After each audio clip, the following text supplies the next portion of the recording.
Let's work on this Cruis'n Exotica. It's been here long enough that I forgot what it was brought in for, so I powered it on. It does not play blind, but the monitor doesn't come on. I can't get it to really do much of anything. So the first step is to hook up a flat screen to it and see if I can get any error messages to tell me what it's doing. The owner would prefer a flat screen anyway, since this is for commercial use, so I went ahead and pulled out the CRT.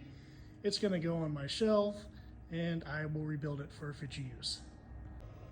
I set up some temporary connections for the converter board and the monitor just to make sure that everything would work before I started hooking things up permanently, and the game booted up just fine. I'm not sure why hitting the start button wouldn't start a game because it has credits. I don't know if the start button was stuck or what, but I was able to play a game just fine. So I guess let's hook things up a little bit more permanently and put this thing together.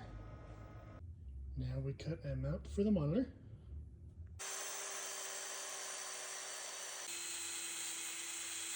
We attach the mount to the monitor, and now we attach brackets to the mount.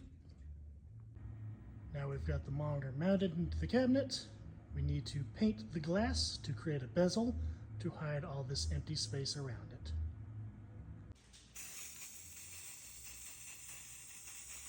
While that paint dries, I do have a quick issue I can fix.